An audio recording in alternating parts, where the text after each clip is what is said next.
إن الحمد لله نحمده ونستعينه ونستغفره ونعوذ بالله من شرور أنفسنا ومن سيئات أعمالنا من يهده الله فلا مضل له ومن يضلل فلا هادي له وأشهد أن لا إله إلا الله وحده لا شريك له وأشهد أن محمدا عبده ورسوله أما بعد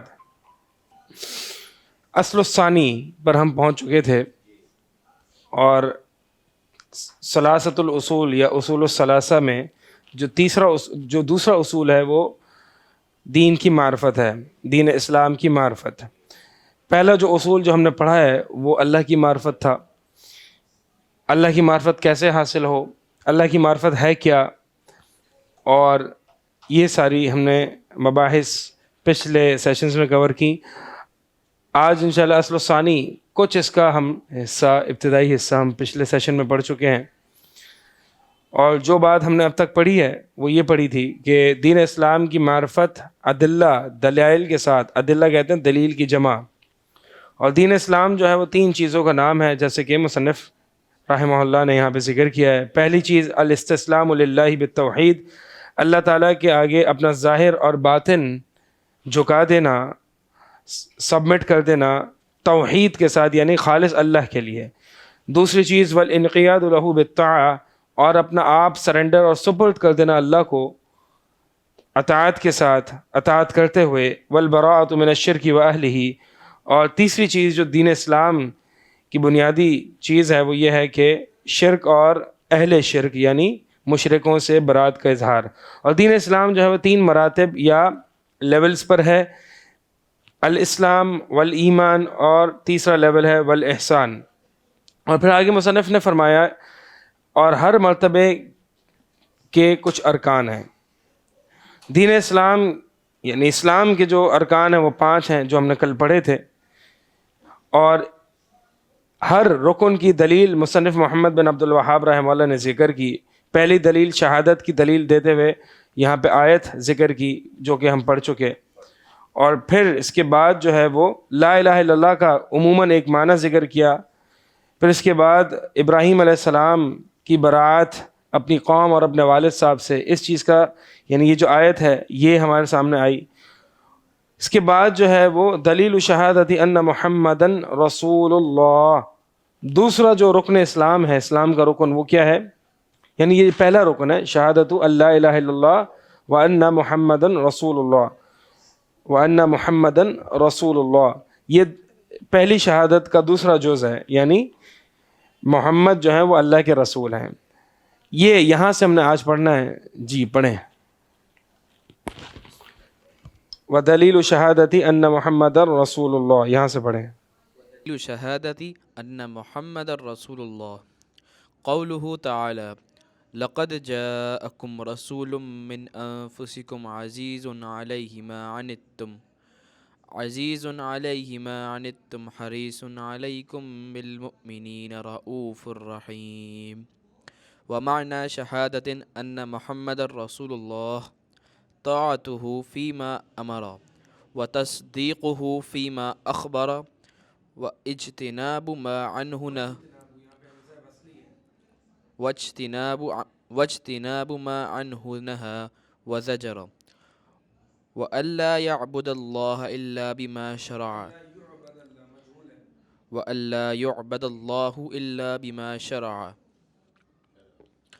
ودليل الصلاة والزكاة وتفسير التوحيد قوله تعالى وما أمروا إلا ليعبدوا الله مخلصين له الدين حنفاء ويقيموا الصلاة ويؤتوا الزكاة وذلك دين القيمة. ودليل الصيام قوله تعالى يا أيها الذين آمنوا كتب عليكم الصيام كما كتب على الذين من قبلكم لعلكم تتقون. ودليل الحج قوله تعالى ولله على الناس حج البيت من استطاع إليه سبيلا ومن كفر فإن الله غني عن العالمين. المرتبة الثانية. بارک اللہ، احسنت.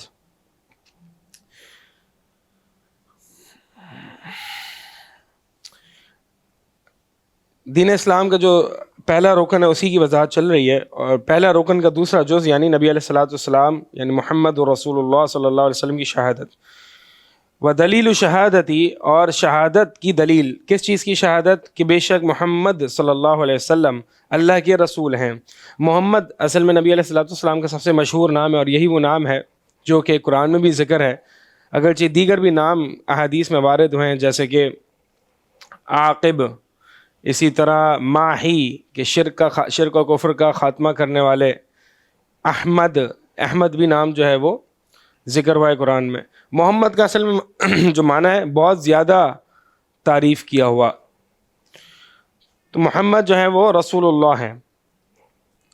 اس کی دلیل کیا ہے؟ دلیل قولہ تعالی، اللہ تعالیٰ کا یہ فرمان، لقد جاءکم رسول من انفسکم، بلا شبہ تمہارے پاس آئے ہیں رسول، ایسے رسول، من انفسکم جو تمہارے اپنے آپ میں سے ہیں، یعنی تمہاری طرح کے بشر ہیں، جیسی کہ تمہیں حاجات ہوتی ہیں ویسی ہی بشری تقاضے اور حاجات ان رسول کو بھی ہیں. عزیز علیہ ما عنتم، شاق گزرتا ہے، گراں گزرتا ہے ان پر کہ تم مشقت میں پڑو. یہ ہے نبی علیہ الصلوۃ والسلام. قربان جائیں ہمارے والد، ہمارے والدین اور ہم بھی نبی علیہ الصلوۃ والسلام پر کہ ہمیں کوئی چیز مشقت میں، ہمیں کوئی چیز تکلیف میں ڈالے تو یہ نبی کو شاق گزرتا ہے. اسی لیے نبی علیہ الصلوۃ والسلام اپنی امت کے لیے جو ہے نا، ایک موقع پر بڑے زار و کتار نماز میں، تہجد کی نماز میں رو رہے ہیں، اور امتی امتی کہتے ہوئے رو رہے ہیں. اللہ تعالیٰ نے جبریل امین علیہ السلام کو بھیج دیا اور کہا کہ پوچھو ان سے کہ کیوں رو رہے ہیں. کہا کہ میں اپنی امت کے لیے رو رہا ہوں. تو جبریل امین جو ہے وہ اللہ کے پاس آتے ہیں اور بتاتے ہیں کہ امت کی وجہ سے رو رہے ہیں. تو اللہ تعالیٰ جبریل امین علیہ السلام کو حکم دیتے ہیں کہ جاؤ محمد رسول اللہ صلی اللہ علیہ وسلم کو بتا دو کہ ہم آپ کو آپ کی امت کے بارے میں مایوس نہیں کریں گے. یہ نبی علیہ الصلوۃ والسلام ہے. عزیز یعنی شاق گزرتا ہے، گراں گزرتا ہے ان پر جو کہ تم مشقت میں پڑ جاؤ. حریص علیکم، تم پر بہت زیادہ حرص رکھنے والے ہیں. بالمؤمنین رعوف الرحیم، یعنی مومنین کے بارے میں بہت زیادہ حرص رکھنے والے ہیں. رعوف ہیں اور رحیم، رعوف بھی معنی شفقت رکھنے والے ہیں، شفقت کرنے والے ہیں، رحیم نہایت مہربان. اچھا، اب دلیل کیا ہے کہ محمد رسول اللہ ہے؟ دلیل جو ہے وہ یہاں سے، رسول من انفسکم، یہ ہے محل استشہاد. آگے فرمایا ومعنی شہادتی ان محمدن رسول اللہ، محمد رسول اللہ ہیں صلی اللہ علیہ وسلم. اس شہادت کا معنی کیا ہے؟ اس شہادت کا معنی کیا ہے؟ پہلے تو اس شہادت کی دلیل کیا ہے وہ بتا دی. اس شہادت کا معنی کیا ہے اب یہاں پہ یہ بتا رہے ہیں. یعنی کوئی شخص یہ گواہی دیتا ہے کہ محمد صلی اللہ علیہ وسلم اللہ کے رسول ہیں، اس کا مطلب یہ ہے کہ طاعتہ فیما امر، اطاعت کرنا جو کچھ آپ حکم دیں، وتصدیقہ فیما اخبر، اور جو کچھ خبر دیں اس کی تصدیق کرنا، واجتناب ما عنہ نہى وزجر، اور اس سے اجتناب کرنا جس چیز سے انہوں نے روکا اور زجر کیا. زجر کہتے ہیں ڈانٹنا یا جھڑکنا، جس چیز سے سختی سے روکا، مطلب یہ ہے ہاں سختی سے منع کر دیا. اجتناب، اصل میں یہ اجتناب جو ہے وہ باب یہ اجتنبا یجتنبو، ٹھیک ہے، باب افتعال ہے. اصل میں اس کا مادہ جو ہے وہ جیم نون با ہے، جیسے کہ ہم اردو زبان میں بھی کہتے ہیں جانب ہو جانا، تو عربی کا لفظ ہے یہ جانب، ایک جانب، ٹھیک ہے. تو اجتنبا کا معنی یہ ہے کہ تم، نبی علیہ الصلوۃ والسلام نے جس چیز سے روک دیا، گویا تم ایک جانب ہو اور جو حرام کردہ چیز ہے وہ دوسری جانب ہو، تم اس سے اتنا دور رہنا. اسی لیے قرآن نے بھی جب طاغوت سے دور رہنے کا حکم دیا تو الفاظ استعمال کیے وَاجْتَنِبُوا الطَّاغُوتَ، کہ طاغوت سے اجتناب کرنا، ٹھیک ہے. یعنی طاغوت ایک طرف ہو، ایک جانب ہو تو تم دوسری جانب ہو، اتنا دور رہنا ہے. وَأَلَّا يُعْبَدَ اللَّهُ إِلَّا بِمَا شَرَعَ، اور یہ کہ یعنی اس شہادت کا معنی یہ بھی ہے کہ عبادت نہ کی جائے اللہ تعالیٰ کی الا بما سوائے اس چیز کے ساتھ کہ جو بما شرع، جو اللہ تعالیٰ نے شریعت بنائی. یہاں پہ جو شرع ہے اس کا فاعل اللہ عز و جل ہے. کیوں؟ کیونکہ شارع حقیقی طور پر شریعت سازی کرنے والا اللہ ہی ہے. نبی علیہ الصلوۃ والسلام تو مبلغ ہیں، شریعت ساز اللہ کے علاوہ اور کوئی نہیں ہے. صحیح؟ تو بما شرع ای بما شرع اللہ یہ ہے. وَأَلَّا يُعْبَدَ اللَّهُ، اور یہ کہ اللہ کی عبادت نہ کی جائے سوائے اس چیز کے ساتھ، یعنی اس چیز، اس کیفیت کے ساتھ، یا اس طرح سے، یا اس چیز کی، سوائے اس چیز کی جو نبی علیہ الصلوۃ والسلام یا اللہ تعالیٰ نے ہمیں حکم نہ دے دیا، اللہ تعالیٰ نے ہمیں شریعت مقرر نہ کر دی. مطلب یہ ہے کہ جو اللہ تعالیٰ نے شریعت مقرر کی ہے عبادت بھی ویسے ہی کرنی ہے. اگر اللہ تعالیٰ نے فجر کی 2 رکعت نماز فرض کی ہیں تو ہم نے عبادت بھی ویسے ہی کرنی ہے. ہم نے 3 رکعت نہیں کرنی، ہم نے 4 رکعت نہیں پڑھنی. تو مائک میں سوال کریں، مائک لے لیں. مائک یہ چھوٹا والا، یہ والا. ہاں، یہاں پر اللہ کے رسول صلی اللہ علیہ وسلم کی سنت مراد نہیں لی جائے گی؟ طریقہ سنت، کیونکہ شہادت تو شہادت میں آ رہا ہے نا یہ معنی. ہاں، یعنی اگر کوئی شخص ایک شہادت دیتا ہے کہ محمد صلی اللہ علیہ وسلم اللہ کے رسول ہیں، اس کا مطلب جو ہے وہ یہ 4 چیزیں ہیں.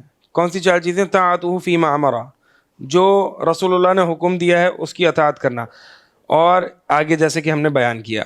اچھا جی، یہ اصل میں عبادت عموماً جو کہتے ہیں شریعت کے خطاب کو بجا لانا. اب شریعت کا جو خطاب ہے اس کو عربی میں کہتے ہیں امتثال خطاب الشرع. امتثال عبادت کیا ہے؟ امتثال خطاب الشرع، شریعت کا جو خطاب ہے اس کو بجا لانا. شریعت کا جو خطاب ہے وہ 2 طرح کا ہے، ایک خبری ہے اور ایک طلبی ہے. خبری اور طلبی، یعنی شریعت نے کچھ خبریں دی ہیں، اس کو بجا کیسے لایا جائے گا؟ تصدیق کر کے. جیسے کہ شریعت نے خبر دی ہے کہ جنت جہنم ہے، آخرت کا وجود ہے، آخرت یوم آخرت ہے، ہم نے اس کا کیا کرنا ہے؟ تصدیق کرنی ہے. پھر جو خطاب الشرع دوسری قسم ہے وہ ہے طلبی، یعنی ایسا خطاب جس کے ذریعے شریعت نے ہم سے کچھ مطالبہ کیا ہے. اقیم الصلاۃ وآتوا الزکاۃ، نماز قائم کرو، زکوٰۃ ادا کرو، یہ شریعت کا مطالبہ ہے. ان کو کیسے بجا لایا جائے گا؟ کر کے، یعنی ان کو اعضاء سے کر کے.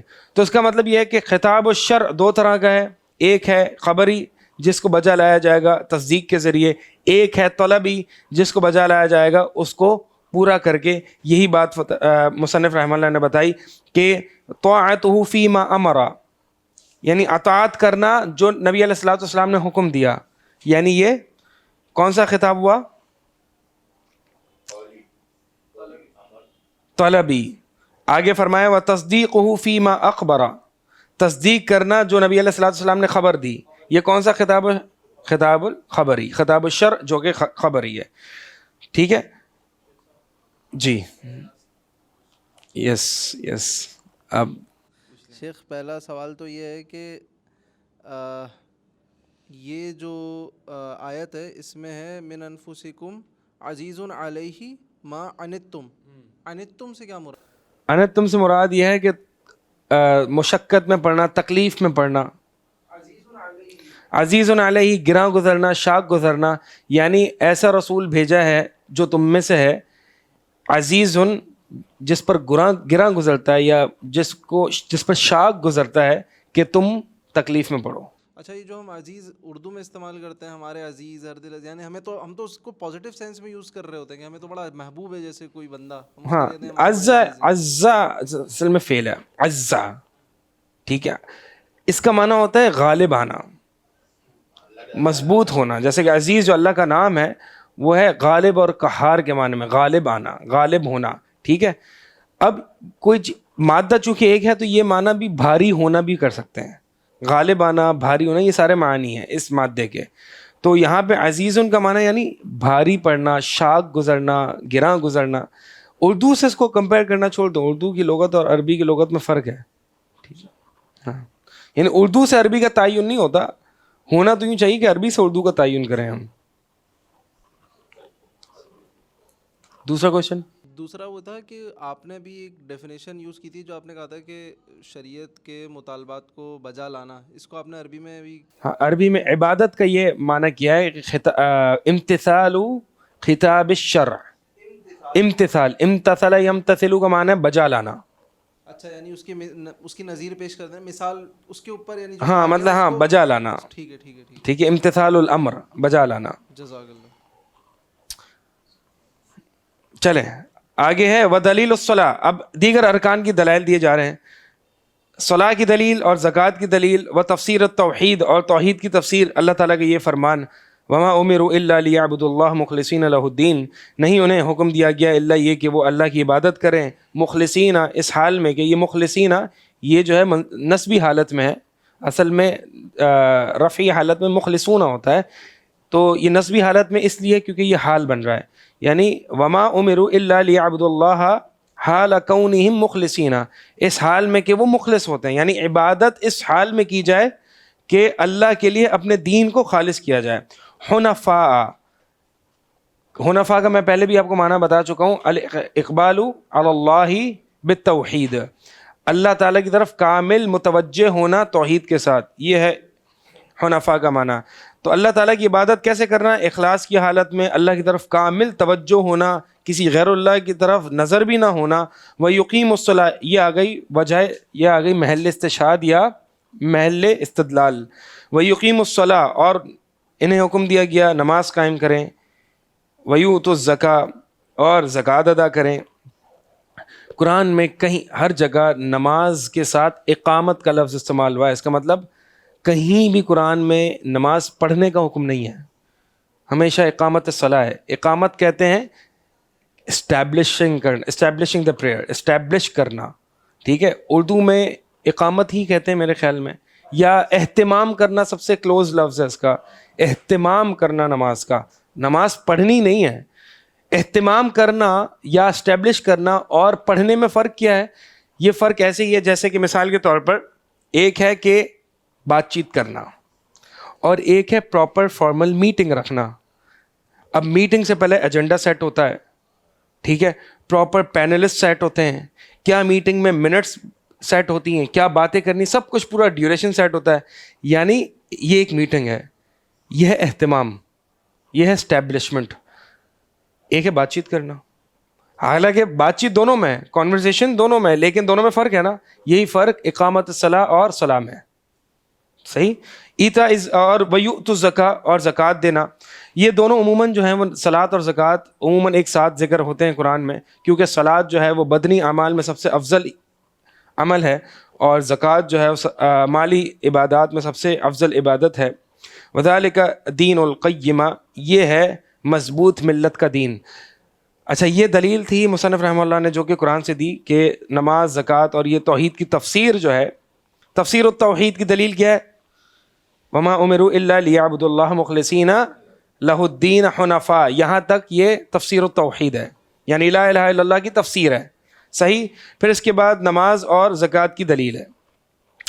قوت استدلال دیکھیں مصنف محمد بن عبد الوہاب رحمہ اللہ کا، توحید بڑی پختہ تھی ان کی ماشاءاللہ. کس طریقے سے استدلال کیا کرتے تھے. یعنی لا الہ الا اللہ کا معنی کیا ہے؟ الا لیعبدوا اللہ. اب یہ اس میں اگر تشریح میں جائیں، مخلصین لہ الدین حنفاء، بہترین معنی بیان کیا گیا ہے لا الہ الا اللہ کا. ودلیل الصیام، اور روزے کی دلیل کیا ہے؟ قولہ تعالی یا ایھا الذین آمنوا کتب علیکم الصیام، اے لوگو جو ایمان لائے ہو، لکھ دیا گیا ہے، کتبہ لکھ دیا گیا ہے تم پر، الصیام روزوں کو، صیام کو، کما کتب علی الذین من قبلکم، جیسے کہ تم سے پہلے لوگوں پر لکھ دیا گیا تھا، لعلکم تتقون، تاکہ تم تقوی اختیار کرو، تاکہ تم متقی بن جاؤ. اور دلیل الحج، اور حج کی دلیل کیا ہے؟ وَلِلَّهِ عَلَى النَّاسِ حِجُّ الْبَيْتِ، اللہ کے لیے ہے علی الناس، لوگوں پر. یہ یہاں پہ دیکھیں لفظ استعمال ہوا ہے علی، اور اصل میں مصنف رحمہ اللہ کیا ثابت کر رہے ہیں کہ یہ ارکان اسلام ہیں. سوال یہ ہے کہ اس سے رکن کیسے ثابت ہو رہا ہے؟ یہاں پہ تو یعنی مثال کے طور پر روزوں میں تو اللہ تعالیٰ نے صرف یہ بتایا کہ کتبہ لکھ دیا گیا ہے، ٹھیک ہے، اور حج کی آیت میں صرف یہ بتایا وَلِلَّهِ عَلَى النَّاسِ کہ اللہ کے لیے ہے لوگوں پر حج. تو اس سے فرضیت کیسے ثابت ہو رہی ہے؟ استدلال کیسے کیا ہے؟ اصول فقہ میں آپ پڑھتے ہوں گے الامر للوجوب، صیغہ امر جو ہوتا ہے وہ واجب کے لیے ہوتا ہے، یعنی کہیں بھی صیغہ امر آ جائے تو وہ وجوب کے لیے ہوتا ہے، ٹھیک ہے. شاید آپ نے پڑھا ہوگا یا آپ پڑھیں گے انشاءاللہ اگلے سال کہ صیغہ وجوب اور بھی ہوتے ہیں، جیسے کہ علی وَلِلَّهِ عَلَى النَّاسِ لوگوں پر ہے، یعنی واجب علی الناس. اور اسی طرح کتبہ کا جو صیغہ ہے نا، یہ بھی جیسے نماز کے بارے میں بھی ہے کتابا موقوتا، وقت پر نماز پڑھنا لکھ دیا گیا ہے، تو وقت پر نماز پڑھنا واجب ہے. تو یہ کتبہ کا صیغہ یا کتابن کا صیغہ یا کتبہ جو بھی اس مادے سے صیغہ ہے، یہ بھی وجوب پر دلالت کرتا ہے، ٹھیک ہے. تو یہ سارے صیغے ہیں جو کہ وجوب پر دلالت کرتے ہیں. تو وَلِلَّهِ عَلَى النَّاسِ حِجُّ الْبَيْتِ مَنِ اسْتَطَاعَ إِلَيْهِ سَبِيلًا، اللہ کے لیے ہے لوگوں پر، یعنی لوگوں پر کیا ہے؟ واجب ہے. کیا چیز واجب ہے؟ حج البیت، بیت اللہ کا حج کرنا. من استطاع الیہ سبیلا، جو شخص استطاعت رکھتا ہے اس کی طرف جانے کی. ومن کفر فإن اللہ غنی عن العالمین، اور جو شخص کفر کرے گا، یعنی یہ اس سے رکن ثابت ہو رہا ہے. کیسے؟ ومن کفر، یعنی حج کا اللہ تعالیٰ نے حج کی فرضیت ثابت کی، پھر اس کے بعد آگے ہی بتایا کہ جو کفر کرے گا. اب کفر یہاں پہ کیا ہے؟ یعنی حج کا انکار کرنا، حج کی رکنیت کا انکار کرنا، حج کے فرضیت کا انکار کرنا کفر ہے. ومن کفر فإن اللہ، تو اس سے یہ ثابت ہو رہا ہے کہ یہ رکن ہے. ومن کفر فإن اللہ، جو شخص کفر کرے گا بے شک اللہ تعالیٰ غنی عن العالمین، بے پرواہ ہے، عن العالمین، عالموں سے، یعنی جو کچھ اللہ کی سوائے، جو کہ عالمین کی ہم نے بحث پڑھی تھی پہلے، یعنی لوگوں سے. اچھا، اب المرتبۃ الثانیہ، دین اسلام کے 3 لیول سے ایک تھا اسلام، دوسرا ہے ایمان، جو کہ ابھی ہم پڑھیں گے. المرتبۃ الثانیہ، جی پڑھیں.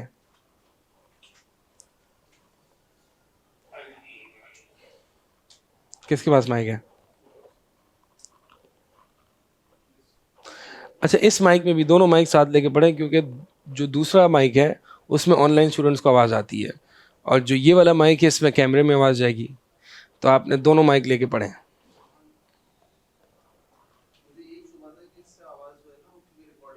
ہاں، آن لائن نہیں جا رہی. ہاں، تو وہ آن لائن ریکارڈنگ دیکھی نا آپ نے، آپ کے پاس تو LMS میں آتی ہوگی نا. جی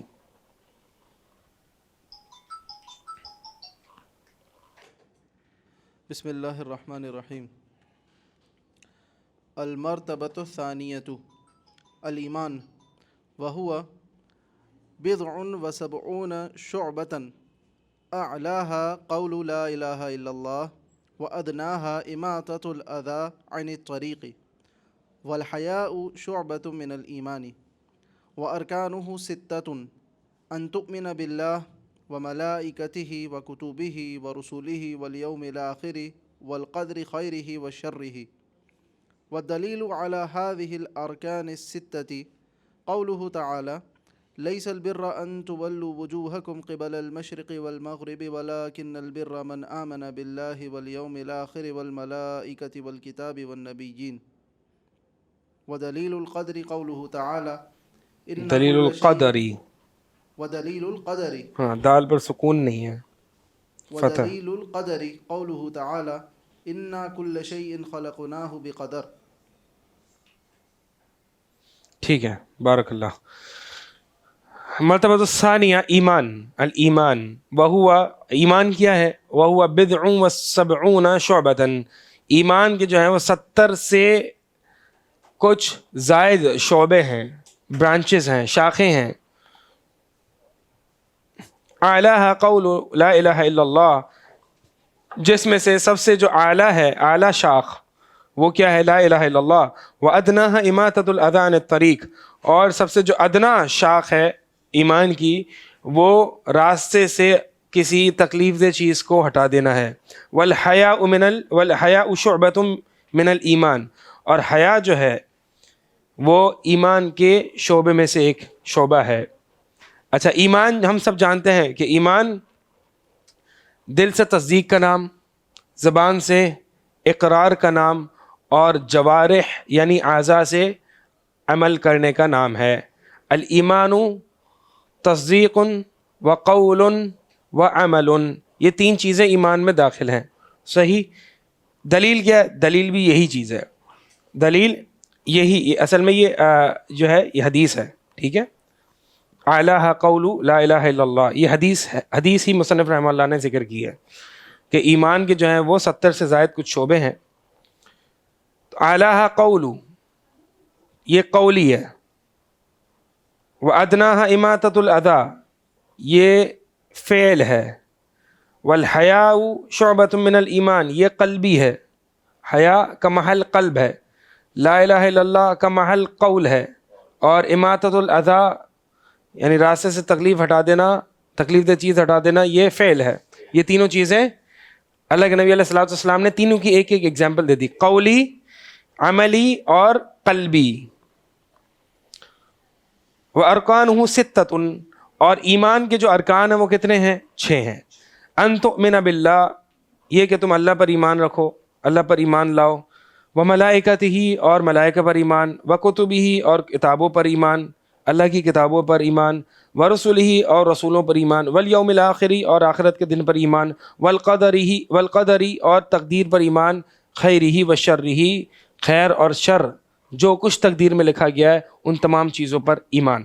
اچھا, اب ایک بات جو کہ نہایت ضروری ہے اس کو سمجھیں, اور وہ یہ ہے کہ یہ جو ارکان ایمان ہیں, ارکان ایمان, ہر رکن میں ایک منیمم لیول آف ریکوائرمنٹ ہے کہ کوئی بھی مسلمان اس سے جہالت نہیں برت سکتا.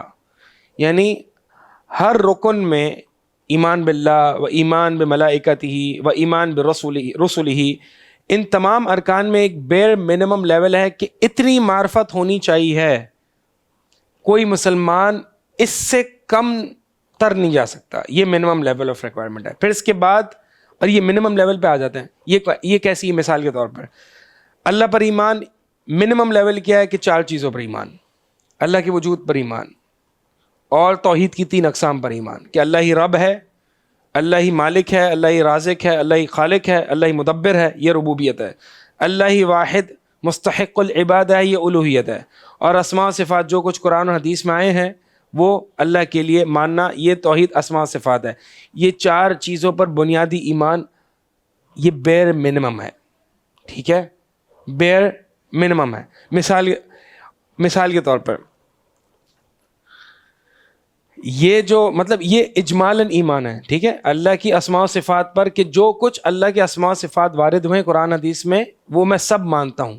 مثال کے طور پر اگر آپ سے یہ کہا جائے کہ اللہ آپ کو اللہ کے سارے نام پتہ ہیں, وہ کہے گا نہیں, تو میں یہ نہیں کہوں گا کہ آپ نے بیر منیمم فلفل نہیں کیا. کیوں؟ کیونکہ بیر منیمم کیا ہے کہ جو کچھ اسماء صفات قرآن اور حدیث میں آئے میں سب کو پر ایمان رکھتا ہوں, سب اللہ کے لیے خاص ہیں, لیکن ایک ایک کا پتہ ہونا یہ بیر منیمم میں نہیں آتا, یہ بلکہ اوپر لیول میں آتا ہے. ٹھیک ہے, یہ دقائق العلم میں آتا ہے. لیکن اگر کوئی آپ کو بتائے کہ قرآن میں, یا آپ قرآن میں پڑھ لیں کہ اللہ کا نام مثال کے طور پر ستیر ہے, اللہ کا نام ستیر ہے ایک, یہ پتہ ہے آپ کو کس ستیر بھی ہے, حدیث میں آتا ہے. ہاں ٹھیک ہے, نہیں پتہ نا, ستیر ہے کہ اللہ تعالیٰ ستیر ہے اور وہ بندوں کے گناہوں پر پردہ پوشی, یعنی بہت زیادہ پردہ پوشی کرنے والا. ٹھیک ہے, تو اللہ تعالیٰ چاہتا ہے کہ بندے بھی ایک دوسروں کے عیوب پر پردہ رکھیں. تو مثال کے طور پر آپ کو نہیں پتہ ستیر, تو اس کا مطلب یہ نہیں ہو سکتا کہ آپ کا ایمان باللہ ناقص ہے. کیوں؟ کیونکہ آپ نے جو بیر منیمم جو میں نے 4 چیزیں بتائی ہیں وہ ہونی چاہیے. اب ہر اسم کا آنا, ہر صفت کا آپ کو پتہ ہونا یہ ضروری نہیں ہے. لیکن اگر حدیث میں آ گیا, میں آپ کو بتاؤں بھائی یہ حدیث ہے, تو آپ کا ایمان لانا اس وقت واجب ہوگا. یعنی ایک ہے بیر منیمم, دوسرا لیول ہے کہ جب جیسے ہی علم آ جائے تو آپ کا ایمان لانا اب واجب ہو گیا. صحیح, یہ مطلب ہے. تو ایک ہے بیر منیمم, ایک ہے وہ واجب کہ جب آپ کے پاس علم آ گیا تو آپ کا ایمان لانا واجب ہو گیا. ابتداءً, تو ان دو چیزوں کو اہل علم فرماتے ہیں, ایک ہے ابتداءً ایمان لانا واجب, ابتداءً یعنی شروع سے ہی, اور ایک ہے علم کے آ جانے کے بعد ایمان لانا. تو جو دوسری صفت یعنی ستیر پر ایمان لانا, اللہ تعالیٰ کے صفت ستر پر ایمان لانا, یہ علم کے حصول کے بعد ہے.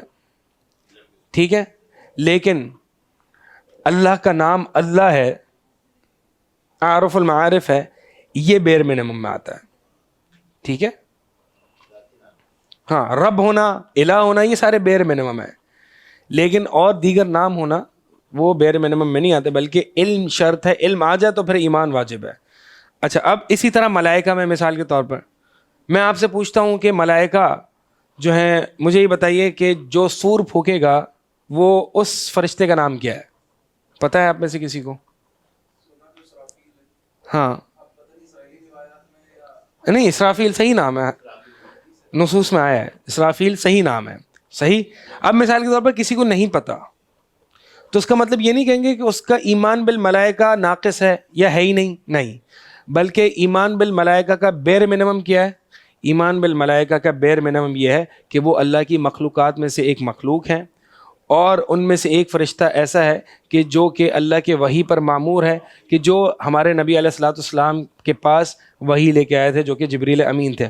اللہ کی مخلوق میں سے ایک مخلوق ہے. ٹھیک ہے, یہ بیر منیمم ہے.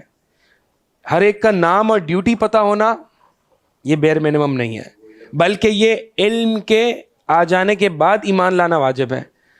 ابتداءً واجب کیا ہے کہ یہ اللہ کی مخلوق میں سے ایک مخلوق ہے اور اللہ کے حکم کو مانتے ہیں, اور یہ کیا کہتے ہیں جو میں نے آپ کے سامنے ابھی 2-3 باتیں ذکر کی. ٹھیک ہے, کہ اللہ کی وحی پر معمور ہے, جبریل امین.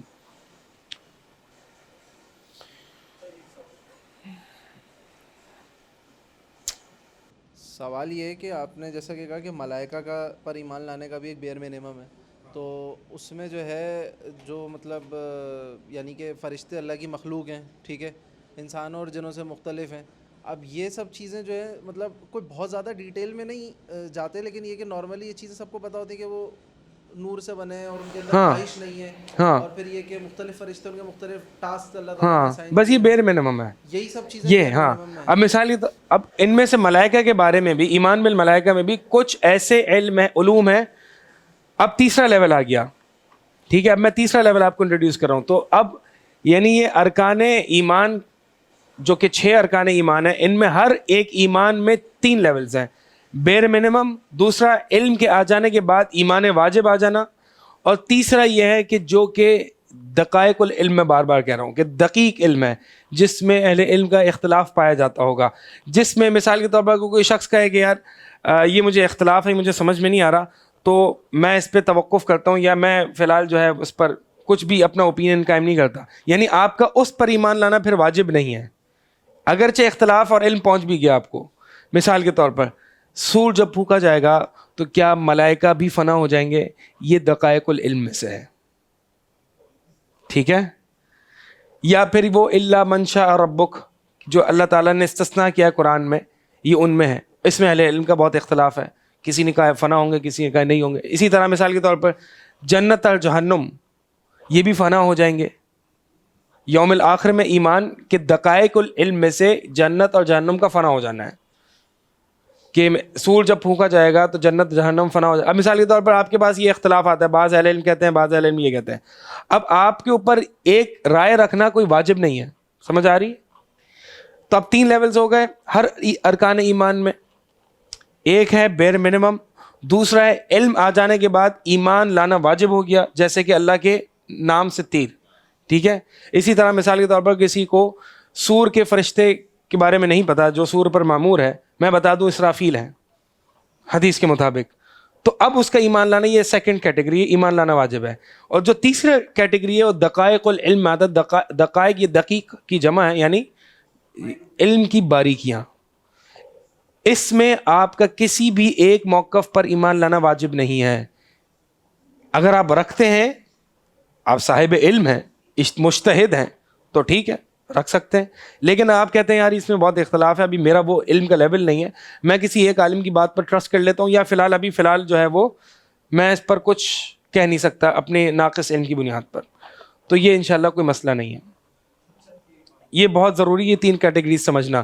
یہ 3 کیٹیگریز انسان سمجھے گا تو انسان اپنے یہ ایمانیات کے مسائل حل کر سکے گا. ورنہ فتوے جھاڑتا رہے گا کسی, او تمہیں اسرافیل علیہ السلام کا نہیں پتا, او تم تو گمراہ ہو گئے.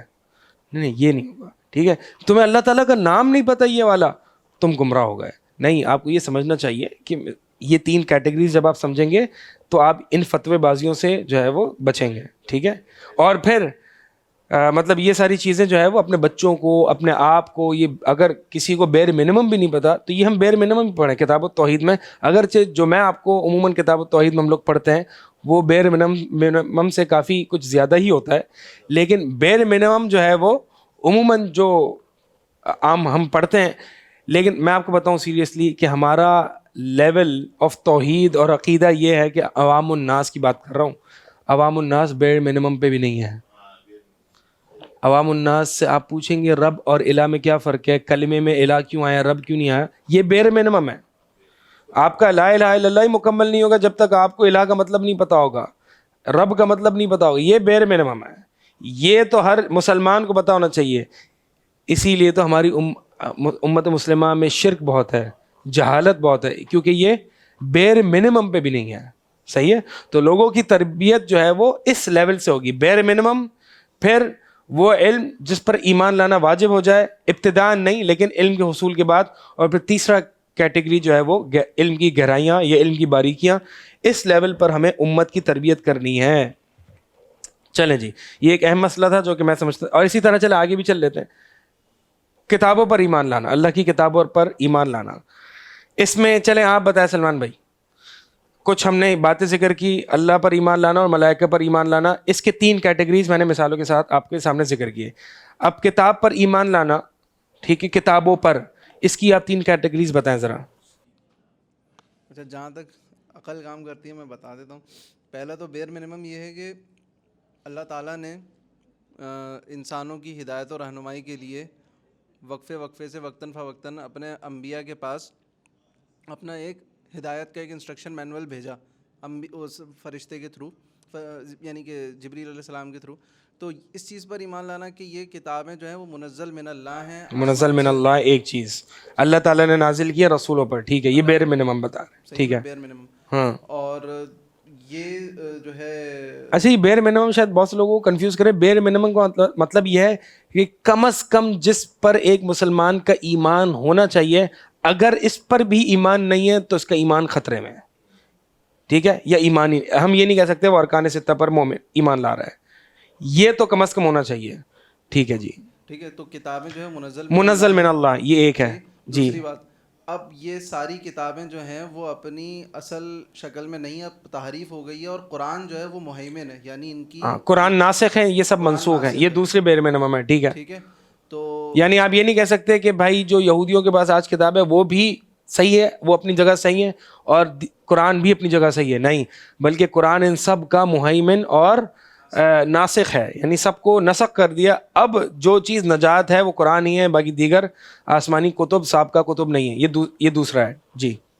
قرآن کا ناسخ ہونا اور منزل من اللہ ہونا. منزل من اللہ الی رسول, یعنی رسولوں کی طرف نازل ہونا, یہ 3 چیزیں. منزل من اللہ الی رسولہم, اپنے رسولوں, کسی پر بھی کتاب نازل ہونا نہیں, صرف رسولوں کو ہی اللہ تعالیٰ چنتا ہے اپنی کتابوں کے لیے. ٹھیک ہے, اور تیسرا جو ہے وہ کیا ذکر کیا تھا ہم نے, قرآن کا ناسخ ہونا, مہیمن ہونا یا ناسخ ہونا. یہ جو ہے وہ, اور اس پر ظاہر سی بات ہے کتاب, یہ جب اللہ تعالیٰ کی کتاب پر ایمان لایا تو اس پر عمل کرنا جو ہے وہ فرض ہو گیا. تو یہ کتابیں یعنی اس میں.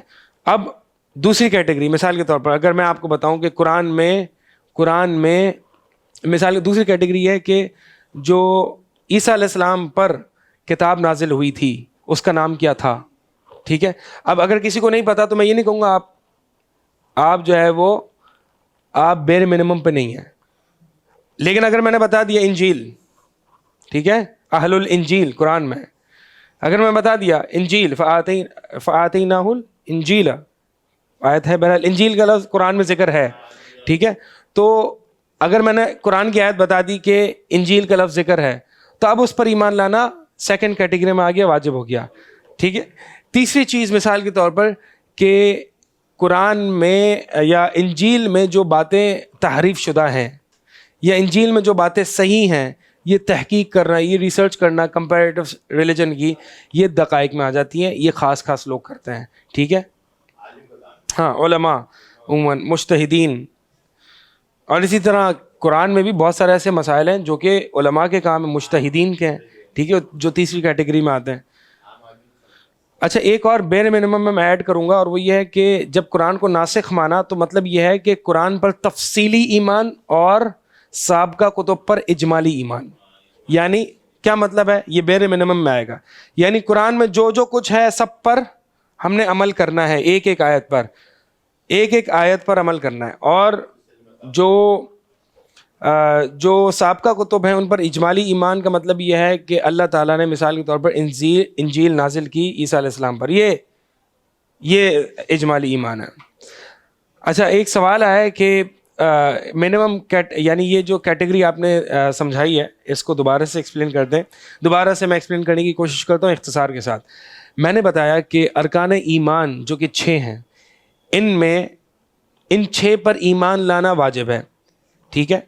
اگر کوئی ان پر ایمان نہیں لائے گا تو وہ مومن نہیں ہے، وہ مسلمان نہیں ہے. پھر اس کے بعد میں نے یہ بتایا کہ ایمان باللہ ہے یا ایمان بملائکتہ ہی ہے یا کتابوں پر ایمان ہے، رسولوں پر، تقدیر پر ایمان ہے. ان تمام ایمانیات میں 3 کیٹیگریز ہیں. پہلی کیٹیگری وہ ہے کہ جس میں ہر مسلمان کو ایمان لانا واجب ہے، اگر وہ بھی ایمان نہ ہو تو پھر انسان دار اسلام میں نہیں ہے، ٹھیک ہے. یہ اس کو میں نے بیر منمم کہا. پھر اس کے اوپر والی کیٹیگری آتی ہے کہ اگر کوئی اس مسئلے سے یا ان ایمانیات سے جاہل ہوتا ہے یا اس کو علم نہیں ہوتا تو وہ دائرہ اسلام میں تو داخل ہے، وہ مومن تو ہے، لیکن اگر علم آ جائے اس کو اس کیٹیگری کا تو پھر اس پر ایمان لانا اب واجب ہو گیا. تیسری کیٹیگری میں نے بتائی کہ وہ مسائل ایمانیات کے وہ مسائل یا عقیدے کے وہ مسائل کہ جس میں باریکیاں اور دقائق علم ہے، اس میں علماء کا اختلاف پایا جاتا ہے، اجتہادی مسائل ہوتے ہیں. مثال کے طور پر کہ اللہ تعالیٰ نے پہلے قلم کو پیدا کیا یا عرش کو پیدا کیا، یہ صحابہ کے دور سے عقیدے کا ایک مسئلہ چلا آتا رہا ہے، ٹھیک ہے. اللہ تعالیٰ عرش پر مستوی ہے، یہ بیر منمم ہے، ٹھیک ہے. لیکن اللہ تعالیٰ نے عرش کو پہلے پیدا کیا یا قلم کو پہلے پیدا کیا، یہ تیسری کیٹیگری کا یعنی دقائق العلم میں سے ہے. تو اگر یہ والا علم یا اختلاف آپ کے پاس آ جاتا ہے تو اس میں آپ کے پاس چوائس یا تو کسی مستند عالم کی بات کو آپ لے لیں، میں اس عالم پر بھروسہ کرتے ہوئے اس مسئلے کو ایز اٹ از تسلیم کر لیتا ہوں، یا پھر آپ کہیں کہ ٹھیک ہے میں مجھے واللہ عالم میں اس مرتبے پر نہیں ہوں کہ میں خود سے اجتہاد کروں، تو ابھی تک میں جو ہے وہ اس پر کوئی رائے قائم نہیں کر رہا. تو یہ تیسری کیٹیگری کا علم ہے، اللہ عالم. اچھا جی آگے چلتے ہیں. اور اسی طرح میں نے جو بیر میں 3 کیٹیگریز بتائی نا، یہ آپ انشاءاللہ اس سے خود ہی وہ کر لیں. مثال کے طور پر رسولوں میں سے اللہ تعالیٰ نے اپنی انسانوں کے ہدایت کے لیے رسولوں کو بھیجنے کا سلسلہ جاری کیا، پہلی چیز. خاتم النبیین محمد رسول اللہ صلی اللہ علیہ وسلم ہے، یہ دوسری چیز. اور تیسری چیز جو نبی علیہ الصلوۃ والسلام ہمیں بتائیں وہ شریعت ہے اور اس پر ایمان لانا اور اس کو بجا لانا واجب ہے. تیسری چیز یہ رسولوں پر ایمان ہو گیا، ٹھیک ہے. بیر منیمم میں کیا یہ چیز بھی آئے گی کہ رسول اللہ صلی اللہ علیہ وسلم کو خاتم النبیین تو آپ نے ڈسکس کیا کہ وہ ہیں، سردار الانبیاء ماننا، کیا یہ چیز بھی بیر منیمم؟ امام الانبیاء ماننا، سب سے افضل نبی ماننا. بہرحال یہ سارے نصوص تو اسی طرف آتے ہیں، یعنی سب سے افضل نبی ماننا. اب یہ مثال کے طور پر کوئی بھی اس سے جاہل نہیں ہے، یعنی کوئی مسلمان اس بات سے یہ جہالت نہیں برت سکتا کہ نبی علیہ الصلوۃ والسلام جو ہیں وہ سب سے افضل نبی ہیں کیونکہ وہ خاتم النبیین ہیں. نہیں، اگر جیسے بھی آپ نے، میں اسی کتاب والے ہی مسئلے سے انالوجی لے رہا ہوں، یعنی کہ ابھی جیسا کہ آپ نے کہا کہ بھائی ان کے پاس بھی کتاب ہے، یہود کے پاس، ہمارے پاس بھی کتاب ہے، تو یار یہ دروازہ بند چلو ایسا کر لیتے ہیں، وہ بھی صحیح ہیں ہم بھی صحیح ہیں. تو اگر اس طریقے سے کوئی بولے کہ بھائی وہ اولو العزم رسولوں میں سے ایک یہود جو ہیں وہ ایک اولو العزم رسول کی شریعت پر ہیں، موسیٰ علیہ السلام کی شریعت پر ہیں، اور جو ہے وہ ہم جو ہے وہ محمد صلی اللہ علیہ وسلم کی شریعت پر نہیں، ناسخ تو اب مانیں گے نا، تبھی تو خاتم النبیین ہے. یعنی اب جو ہے وہ اطاعت نبی علیہ الصلوۃ والسلام کی ہوگی. جیسے کہ عمر بن خطاب رضی اللہ تعالیٰ عنہ آئے اللہ کے نبی علیہ الصلوۃ والسلام کے سامنے تورات کے کچھ ورقے لے کے، تو اللہ کے نبی علیہ الصلوۃ والسلام غصہ ہو گئے اور کہا کہ اگر موسیٰ علیہ السلام بھی آج زندہ ہوتے تو وہ نجات نہیں پا سکتے تھے، ان کی کوئی گنجائش نہیں تھی اللہ یہ کہ وہ میری اطاعت کریں. تو نبی علیہ الصلوۃ والسلام کا خاتم النبیین کا مطلب یہ ہے کہ نبی علیہ الصلوۃ والسلام کو اب ہی اتباع کی جائے گی، ان کی اطاعت ہی اب واجب ہے. جی، والدلیل علی هذه الارکان، آگے چلتے ہیں جی. ان ارکان ستہ پر جو دلیل ہے وہ کیا ہے؟ اللہ تعالیٰ کا یہ فرمان، لیس البر ان تولوا وجوہکم، نیکی یہ نہیں ہے کہ تم اپنے چہروں کو پھیر لو مشرق اور مغرب کی جانب، لیکن اصل نیکی تو یہ ہے کہ جو اللہ پر ایمان لاتا ہے اور یوم آخرت پر اور ملائکہ پر اور کتاب پر اور انبیاء پر، یہ جو ہے وہ ارکان ستہ کی دلیل ہے. ودلیل القدری، سوال یہ پیدا ہوتا ہے اوپر آیت میں تقدیر کی دلیل نہیں تھی، ٹھیک ہے، تو دوسری آیت پیش کر دی اس پر. دلیل القدری، تقدیر کی دلیل کیا ہے؟ انا کل شیء خلقناہ بقدر، بے شک ہم نے ہر چیز پیدا کی ہے، تخلیق کی ہے اندازے سے نہیں، یہ ترجمہ صحیح نہیں ہے، تقدیر سے. اللہ تعالیٰ نے یہ اردو میں اندازہ کہتے ہیں ایسٹیمیشن یا اپروکسیمیشن، انداز، مثال کے طور پر اس نے اندازہ لگایا نہیں، اللہ تعالیٰ نے تقدیر کی بنیاد پر، تقدیر میں 4 مراتب ہم نے پڑھے ہیں، علم، کتابت، جو اللہ تعالیٰ ہمیشہ سے جانتا ہے وہ چیز، یعنی علم کی بنیاد پر، اندازے کی بنیاد پر نہیں پیدا کی اللہ نے، علم کی بنیاد پر پیدا کی ہے، ٹھیک ہے. علم، کتابت، مشیت یعنی ارادہ اور تخلیق، یہ 4 مراتب ہیں. یعنی اللہ تعالیٰ نے تقدیر کے ساتھ، اندازہ معنی مجھے اچھا نہیں لگتا کیونکہ اس میں ہم جو اردو میں اندازہ استعمال کرتے ہیں وہ ایسٹیمیشن کے معنی میں ہوتا ہے، ہاں تخمینے کے معنی میں آتا ہے. تو اللہ تعالیٰ نے اندازے سے کوئی چیز پیدا نہیں کی، اللہ تعالیٰ نے علم اور علم سابق کی بنیاد پر اور مشیت اور تخلیق کی بنیاد پر چیزوں کو پیدا کیا، یہی تقدیر ہے. المرتبۃ الثالثہ، جی پڑھیں.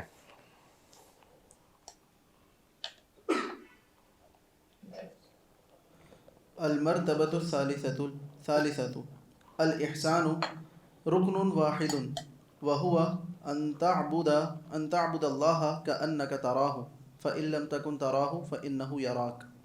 والدليل قوله تعالى إن الله مع الذين اتقوا والذين هم محسنون. وقوله تعالى وتوكل على العزيز الرحيم الذي يراك حين تقوم وتقلبك في الساجدين. وقوله تعالى وما تكون في شأن وما تتلو منه من قرآن ولا تعملون من عمل إلا كنا عليكم شهودا إذ تفيضون فيه.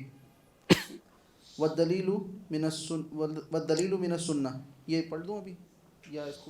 یہ بڑی حدیث ہے، حدیث جبریل ہے، یہ ہم پڑھ لیتے ہیں انشاءاللہ. ابھی یہاں تک میں پڑھا دیتا ہوں آپ کو کیونکہ پھر نماز کا ہم بریک لیں گے انشاءاللہ. المرتبۃ الثالثہ، کس چیز کا تیسرا مرتبہ؟ دین کا تیسرا مرتبہ جو کہ احسان ہے. ابھی ہم دوسرے اصول کو پڑھ رہے ہیں نا، معرفت الدین، دین کی معرفت. دین کی معرفت میں 3 چیزوں کی معرفت یعنی تینوں مراتب کی معرفت شامل ہے. 2 مرتبوں کی معرفت ہم نے کر لی، اب تیسرا مرتبہ جو کہ احسان ہے. احسان جو ہے وہ رکن واحد، یہ ایک ہی رکن ہے، یعنی اس کے کوئی اور ارکان نہیں، جیسے کہ اسلام کے اور ایمان کے، اسلام کے 5 ارکان تھے، ایمان کے 6 ارکان تھے، اسی طرح احسان کا ایک ہی رکن ہے. لیکن یہ زیادہ بہتر ہے کہ یہ کہا جائے کہ احسان کے 2 رکن ہیں. پہلا رکن یہ ہے کہ اللہ کی عبادت کرنا، اور دوسرا رکن یہ ہے کہ ایسے عبادت کرنا جیسے کہ تم اللہ کو دیکھ رہے ہو یا وہ تمہیں دیکھ رہا ہے. یہ 2 ارکان میں اس کو ڈیوائڈ کر دینا. بعض اہل علم نے اس کو احسان کو 2 ارکان میں ڈیوائڈ کیا ہے، ٹھیک ہے، جو کہ میں نے آپ کو بتایا. یعنی پہلا رکن کیا ہے؟ ان تعبد اللہ، یہ پہلا رکن ہے. اور دوسرا کأنک تراہ فإن لم تکن تراہ فإنہ یراک، یہ دوسرا رکن ہے.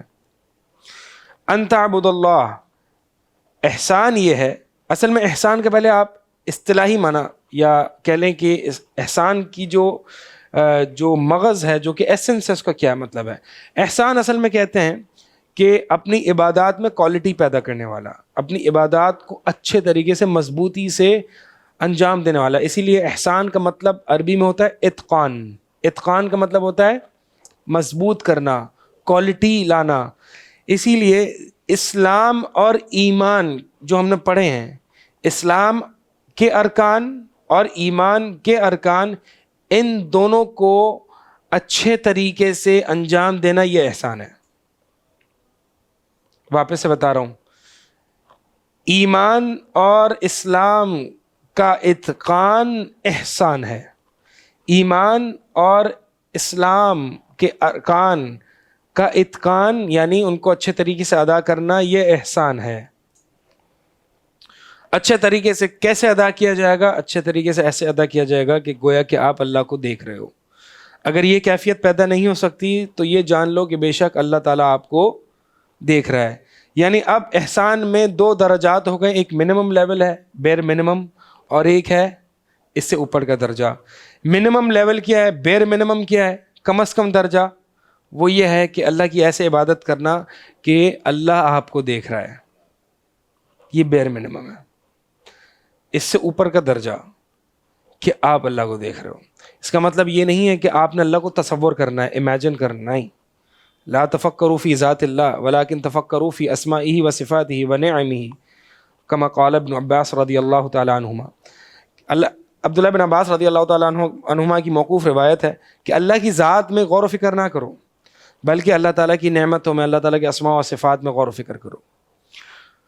تو یعنی مطلب یہ ہے کہ اگر آپ اللہ کو دیکھ لیتے، اللہ کے سامنے کھڑے ہوتے اللہ کے دربار میں، تو کیسی عبادت کرتے؟ تو ایسی عبادت مطلوب ہے. ٹھیک ہے، یہ مطلب ہے. فَإِن لَمْ تَكُنْ تَرَى، تو یہ 2 ارکان ہو گئے احسان کے، اور 2 لیولز ہو گئے، ایک بیر منیمم اور ایک مستحب لیول.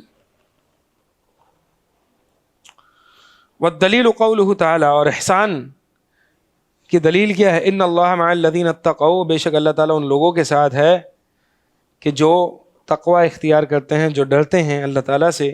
والذین هم محسنون، اور وہ لوگ جو کہ محسنون ہیں، جو کہ احسان کرنے والے ہیں، اللہ تعالیٰ کی معیت ان کے ساتھ ہے. اور اسی طرح اللہ تعالیٰ کا یہ فرمان، یہ بھی دلیل ہے، توکل علی العزیز الرحیم، توکل کرو اس ذات پر جو کہ عزیز ہے، جو کہ غالب ہے، الرحیم نہایت مہربان ہے. وہ ذات جو کہ یراک حین تقوم، جو کہ آپ کو دیکھتی ہے جب آپ کھڑے ہوتے ہیں. تقوم یعنی تقوم للجہاد وللدعوۃ وللصلاۃ، یعنی آپ کھڑے ہوتے ہیں کس چیز کے لیے؟ جہاد کے لیے، قیام کے لیے، نماز کے لیے، دعویٰ الی اللہ کے لیے، ہر چیز کے لیے. یعنی جو بھی عبادت آپ کرتے ہیں اللہ تعالیٰ تمہیں دیکھتا ہے. وَتَقَلُّبَكَ فِي السَّاجِدِينَ، اور اللہ تعالیٰ اس چیز کو بھی دیکھتے ہیں، یعنی آپ کے پھرنے کو، چلنے پھرنے کو، فی الساجدین، سجدہ کرنے والوں میں. یہاں پہ ساجدین سے مراد صحابہ رضی اللہ تعالیٰ عنہم ہیں، جو کہ سجدہ کرنے والے. یعنی اللہ تعالیٰ تمہارے معاملات کو بھی دیکھ رہا ہے جو تم صحابہ میں انجام دے رہے ہو، اور تمہاری پرائیویٹ عبادات کو بھی دیکھ رہا ہے. ٹھیک ہے، تو یہ اللہ کا دیکھنا، یہ شعور اور احساس پیدا کرنا، یہ واللہ یہ بہت بڑی چیز ہے. گناہوں کے وقت، گناہوں کے عین ارتکاب کے وقت یہ شعور اور احساس ہو جائے نا کہ اللہ مجھے دیکھ رہا ہے، انسان کے رونگٹے کھڑے ہو جاتے ہیں اور وہ گناہ کو چھوڑ دیتا ہے. جیسے کہ یوسف علیہ السلام کے بارے میں اللہ تعالیٰ نے فرمایا کہ وَهَمَّ بِهِ لَوْلَا أَن رَأَىٰ بُرْهَانَ رَبِّي، کہ یوسف علیہ السلام، ایک تفسیر کے مطابق کہ یوسف علیہ السلام بھی اس کام کا، اس گناہ کا ارادہ کر لیتے اگر وہ برہان ربی نہ دیکھ لیتے. اور بعض مفسرین فرماتے ہیں وہ برہان ربی جو یوسف علیہ السلام نے دیکھا تھا وہ احسان تھا. یعنی گویا کہ اللہ کے دیکھنے کا شعور اور احساس، گویا کہ وہ اللہ کے سامنے کھڑے ہیں. اس احساس نے، اس شعور نے یوسف علیہ السلام کو گناہ سے پھیر دیا. صحیح. تو یہ جو احساس ہے نا، یہ توفیق اللہ تعالیٰ کی طرف سے آتی ہے کہ عین گناہ کے موقع پر یہ احساس آ جائے، یا عین نماز کے موقع پر یہ احساس آ جائے کہ میں اللہ کے سامنے کھڑا ہوں. اسی لیے بعض سلف صالحین رحمہم اللہ جب اذان کا وقت ہوتا اور وضو کرتے تو ان کا چہرہ پیلا ہو جاتا تھا، بعض صحابہ کے بارے میں آتا ہے، یہ احساس، یہ شعور کہ میں اللہ کے سامنے جا رہا ہوں. ٹھیک ہے.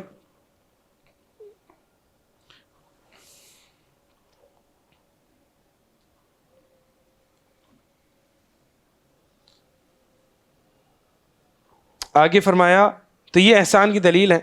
وقولہ تعالی، اور اللہ تعالیٰ کا یہ فرمان، وما تکون فی شأن، اور نہیں آپ ہوتے کسی حال میں، وما تتلو منہ من قرآن، اور نہیں آپ اس کی طرف سے آنے والے قرآن کو کی تلاوت کرتے، ولا تعملون من عمل، اور نہیں آپ کوئی عمل کرتے، الا کنا علیکم شہودا، مگر یہ کہ ہم آپ پر گواہ ہوتے ہیں، استفیضون فی، جب آپ اس عمل میں مشغول ہوتے ہیں.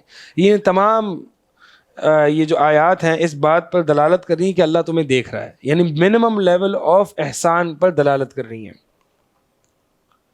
الآیتہ، یہ سلمان بھائی آپ بتائیں، الآیتہ منصوب ہے نا؟ کیوں منصوب کیوں ہے؟ یہ حالت نصب میں کیوں ہے؟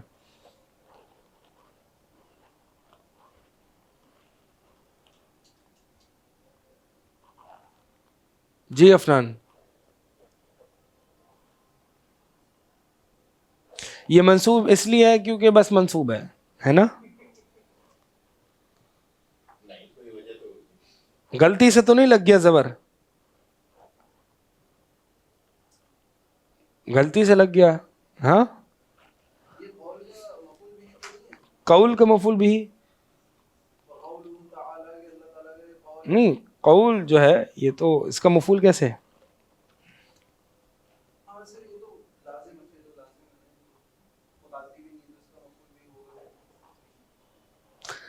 اصل میں یہاں پہ اس طرح کے جو ہے نا، جیسے کہ حدیث آدھی جب ذکر ہوتی ہے تو آگے آتا ہے الحدیثہ، اسی طرح آیت آگے ذکر آدھی ذکر ہوتی ہے تو یہ آدھی ہے نا، آیت پوری آیت نہیں ہے، اس لیے الآیتہ یعنی فعل اقرأ محذوف ہوتا ہے، یعنی اقرأ الآیتہ یا اقرأ الحدیثہ، یعنی مزید پوری آیت پڑھ لیجئے، آپ مزید پوری حدیث پڑھ لیجئے. ٹھیک ہے، تو یہ فعل کا محذوف ہے، یعنی فعل یہاں پر محذوف ہے اس مفعول بہ کا.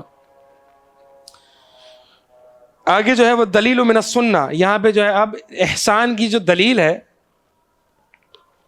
احسان کی جو دلیل ہے، بلکہ یہاں پہ جو مصنف رحمہ اللہ دلیل دے رہے ہیں احسان کی نہیں دے رہے، بلکہ دین اسلام کے تینوں مراتب کی دلیل دے رہے ہیں، اور وہ حدیث جبریل ہے، وہ انشاءاللہ ہم نماز کے بعد بریک میں کریں گے اگلے سیشن میں انشاءاللہ. سبحانک اللہم و بحمدک، اشہد ان لا الہ الا انت، استغفرک و اتوب الیک.